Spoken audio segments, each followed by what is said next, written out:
I thought we could run through is kind of the things that will make an application stand out.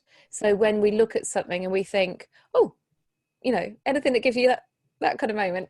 And then I thought we could talk a little bit about CVs, a little bit about covering letters, a little bit about interviews, and then maybe, we might cover this along the way, but kind of mistakes to avoid. Ellie, tell me about these kind of moments. What is it that when someone applies to you, and it doesn't even have to be when you've actually put an official ad out, anything that makes you kind of think, all right, okay, we could take this further.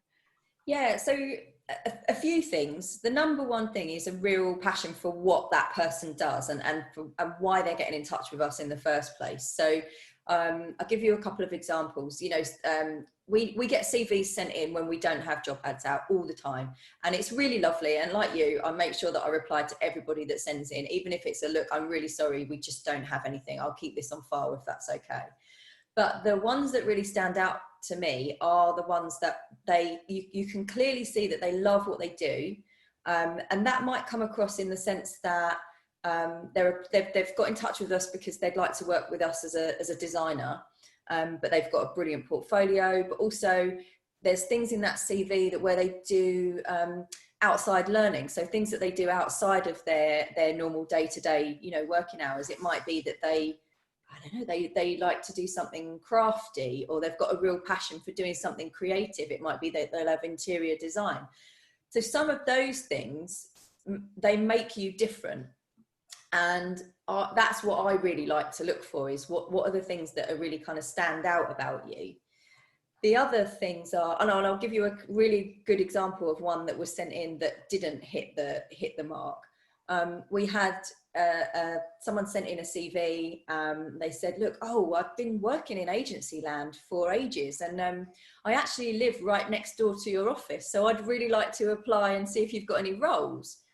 And it was like, oh, okay, well, that's convenient, but why do you want to work for us? It wasn't that they wanted to come and work for Rubber Cheese. They didn't showcase that they'd looked at any of our work, or they knew what we did, or they really, loved the work that we produced. It was purely that we were next door to where they lived and it was convenient for them. And that, I'm not looking for that. I'm looking for someone that really wants to come and work for us. I've got a similar one to that, actually, which is from my, again, earlier days of interviewing people. And I tended to do it in coffee shops because we had a very small office, which was just one room. So I needed to go somewhere else anyway. And that's when I decided to stop doing it in coffee shops, because when you get that moment near the beginning where you think, oh God, this person is not right, then you've got to sit through the whole coffee and kind of pretend, almost feign interest, which I know is bad, but I said to him, oh, why do you want to work for Sukio, all kind of up and excited, and he said, because you're local. Right. You just think, oh, okay. Right. Yeah. So okay, maybe not for us. Yeah. And then, like you, if someone demonstrates this kind of genuine interest, and I don't care if I it can be a transferable skill. So someone like, actually Clark, he joined us as our digital strategist, and actually he doesn't have a massive pedigree in digital strategy, but he had all these transferable skills. And I could see, and he was saying, yeah, I really want to get more into the digital side of things, and I listen to all these podcasts, and I've been doing, there's free kind of Google Analytics courses, so I've been doing some of those in my spare time. So brilliant. You see someone there that really shows this genuine interest and this genuine, you can just see this potential there. So I'm not necessarily expecting anyone to come to us completely fully formed, the perfect person. And in fact, sometimes those people can be almost a bit difficult to work with, because they come in saying, well, this is the way we do things, well, I've got 10 years working in doing this, and then you have to do it that way. And you can spot people like that because they're very critical in the interview, and which makes you kind of, right. but sometimes people can be almost too far the other way. So I don't mind if someone comes in and they don't fit the job description exactly, but what I want to see is some sort of potential, the right kind of attitude for it, and some sort of transferable skills, some sort of proof. So so taking Michelle on, you remember Michelle, don't you, that worked with us before? So she was working on a beauty counter for one of the face cream brands in John Lewis. you know, and but she really wanted to be a copywriter, and so she joined us. She had this great beauty blog. I could see that she could write.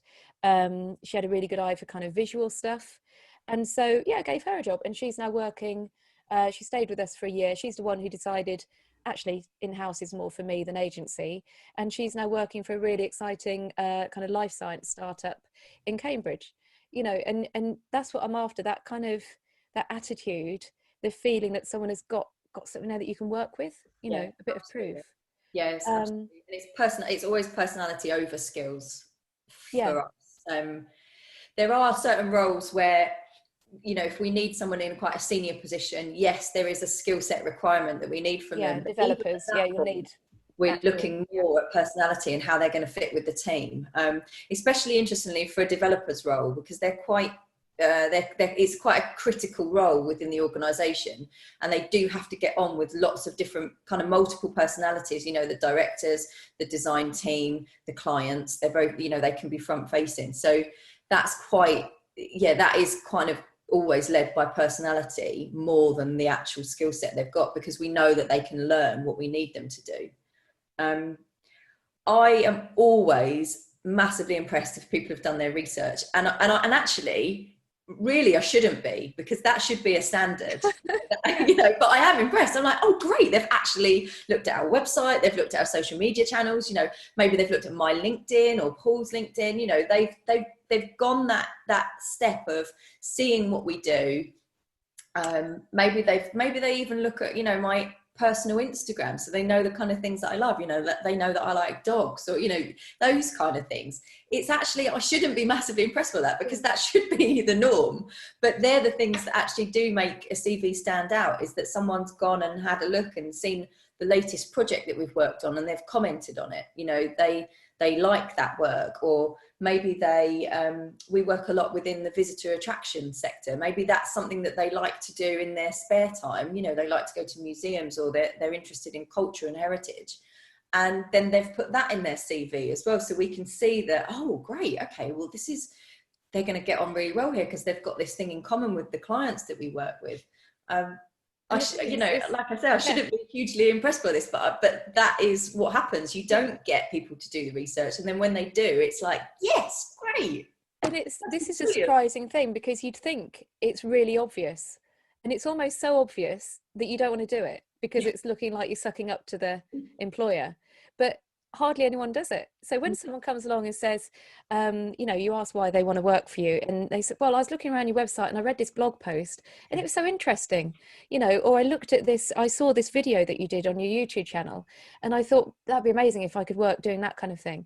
And you wouldn't believe, you know, how few people do this, yet this is what I want to know. Because otherwise I'm thinking, so I'm going to take someone on who's going to rock up to a client meeting having done no prep, who's just going to kind of walk in and wing it. A really good example of getting that wrong is, a couple of years ago, we were hiring for a senior developer role. So again, it's a really critical role. And we were struggling to actually get the right people to apply. So we were using a headhunter. So they found this candidate who came in. You know, he had to take a little bit of time out of the job that he was already in to come over to meet us. And he sat down in the interview and he said, yeah, so what's Rubber Cheese all about then? How long have you been going?